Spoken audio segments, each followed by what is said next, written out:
ഞങ്ങളുടെ നേതൃയോഗം കഴിഞ്ഞു. തങ്ങൾക്കിപ്പോൾ മങ്കടയിൽ പോവാനുണ്ട്. ആക്സിഡന്റ് ഉണ്ടായ സ്ഥലത്ത് പോവാണ് ഞങ്ങൾ. അപ്പോൾ ഡൽഹിയിൽ നിന്ന് തീരുമാനം വെയിറ്റ് ചെയ്യാണ്. ഞങ്ങളിപ്പോൾ ഈ മീറ്റിംഗ് എല്ലാ കാര്യങ്ങളും തങ്ങളെ ഓതറൈസ് ചെയ്തു. ഞങ്ങളുടെ ഒരു രീതി അനുസരിച്ച് ഇനി ബാക്കി കാര്യങ്ങൾ ഒരുപാട് കാര്യങ്ങളുണ്ടല്ലോ. ഡൽഹിയിൽ നിന്നുള്ള തീരുമാനം വന്നതിന് ശേഷം എന്താണ് എന്നുള്ളത് ഫൈനലായിട്ട് എല്ലാ കാര്യങ്ങളും സംബന്ധിച്ച് തങ്ങളെ അധികാരപ്പെടുത്തി. അതാണ്. ഇവന് അതിലേക്കൊന്നും പോകണ്ട. നിങ്ങളത് ഇനി ചോദ്യം ചോദിച്ചാൽ ഞങ്ങൾ ഈ ഘട്ടത്തിൽ മറുപടി പറയില്ല. നിങ്ങൾക്ക് അറിയാവുന്നതുകൊണ്ട് വേഗത്തിൽ വേഗത്തിൽ തീരുമാനം ഉണ്ടാകേണ്ടതില്ല ശരിക്കും ക്യാബിൻ ടൂറിയറിന് ഉൾപ്പെടെ. അതെ അതെ. ഇല്ല, അത് ഇതിനോട് ആരും ബന്ധപ്പെട്ടിട്ടൊന്നുമില്ല.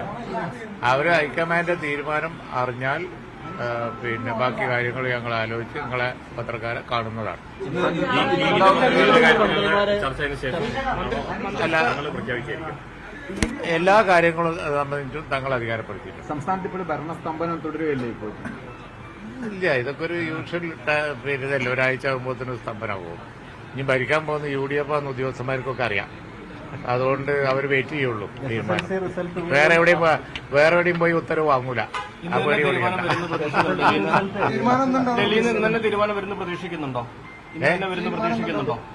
അല്ല, അത് നിങ്ങളൊക്കെ പോലെ തന്നെ ഞങ്ങളും പ്രതീക്ഷിക്കുന്നുണ്ട്. കാരണം എന്താണെന്ന് വെച്ച് കഴിഞ്ഞാൽ അധികം തീരുമാനം വൈകൂലല്ലോ. അതൊക്കെ റെസ്പോൺസിബിൾ മാറ്റർ അല്ലേ.